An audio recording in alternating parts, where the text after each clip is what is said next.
In this video, we show you how to test a mechanical ventilator with the Flow Analyzer Pro. First, connect the test lung to the Flow Analyzer Pro.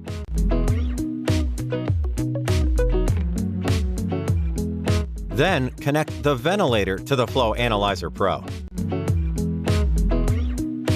You can choose your own settings, or if you've already created a profile, you can choose and apply it.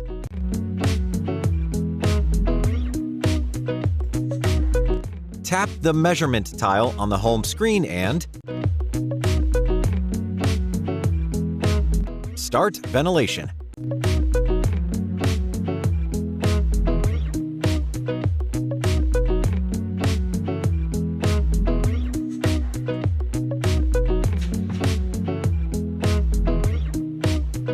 Compare monitoring values from the ventilator with the measurements from the Flow Analyzer Pro.